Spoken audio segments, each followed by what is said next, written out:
The tradition of blessing is woven into a larger matrix of Jewish spiritual practice informing the whole of life. It is also set in the larger context of Kedusha, sacredness or holiness.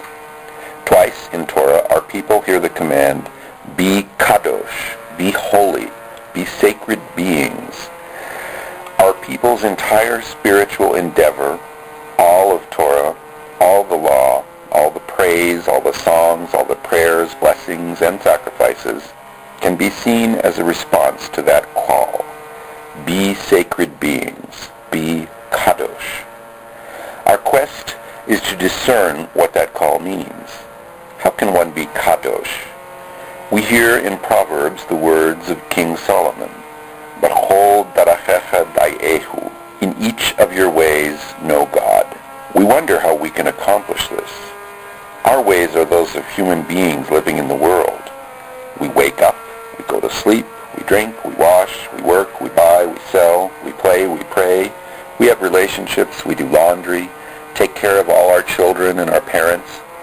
Know the source of holiness in all our ways. Bring Kedusha, the sacred, into every aspect of our lives. Is this not an impossible challenge? If every aspect of our existence is an opportunity to experience God, how shall we live when we discover that God permeates all, from the galactic to the microscopic?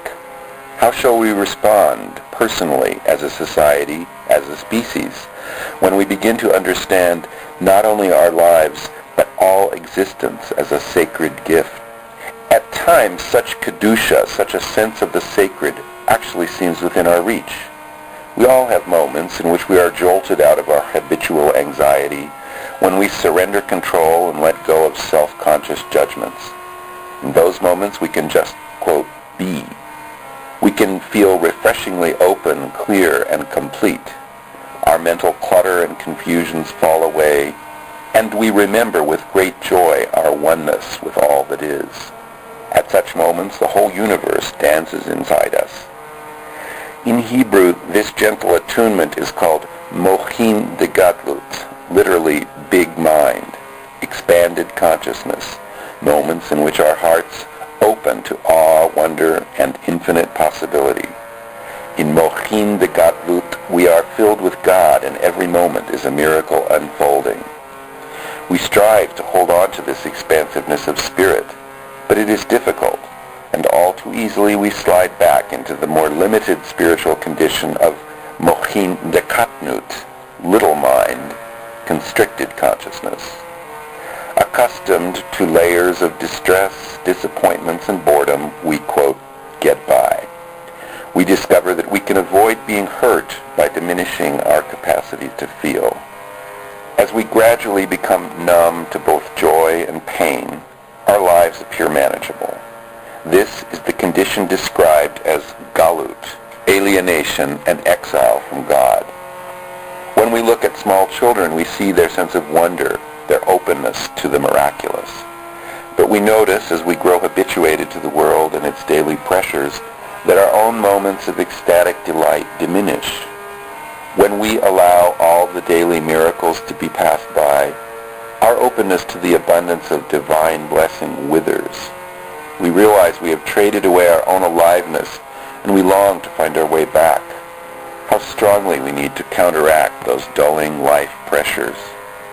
And still more, in order to nourish Kedusha, any spiritual endeavor not only must act as an antidote to the dulling circumstances of life and keep alive our 3-year-old's sense of wonder, it must also actively develop our awareness and sensitivity and nurture a maturation of consciousness. This is the path of blessing. The Hebrew word for blessing is bracha, plural brachot, sometimes more colloquially brachas.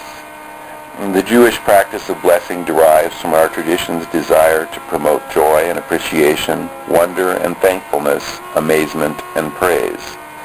A bracha is, we might say, a kind of, quote, gratitude yoga we can employ not only day to day but moment to moment. It is in itself not at all strenuous. It doesn't require a minyan, the quorum of 10 worshippers. It doesn't require travel.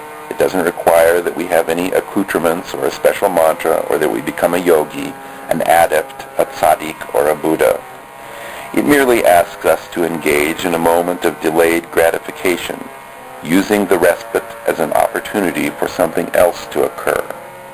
Just as every seventh day we separate out Shabbos, a Sabbath, in order to remove ourselves from the physical work of the world, dedicating time to the work of the soul, so in making a bracha, we separate out time before we consume, use, or enjoy something of the world, in order to create a space where something other than thoughtless appropriation can unfold.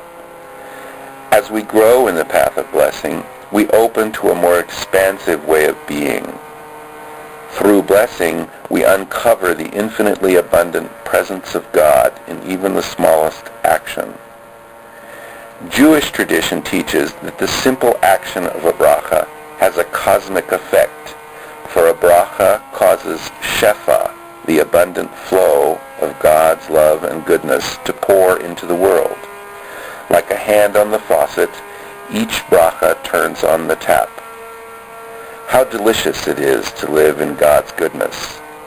Too often we walk uncaring and unconscious through our jobs and lives, oblivious to the love that surrounds us and is us.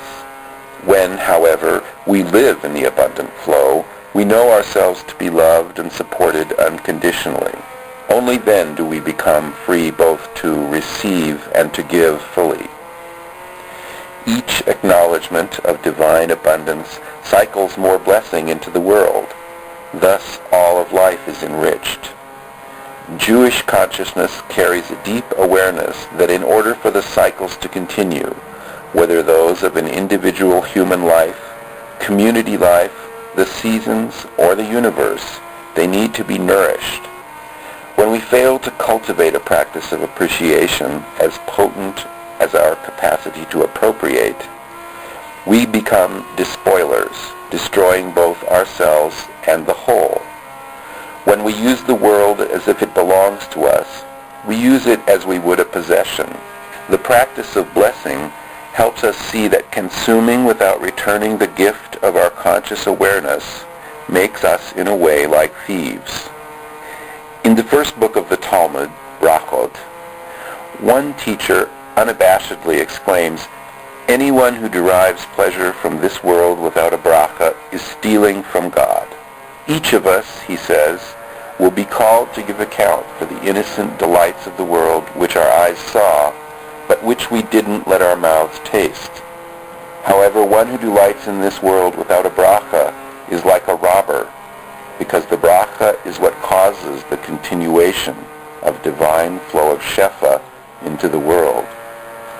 All of creation is fashioned of sparks of divinity, and so when the bracha is offered with directed awareness and purposeful intention, we avoid becoming destructive agents who selfishly hoard the sparks of divine energy in the food.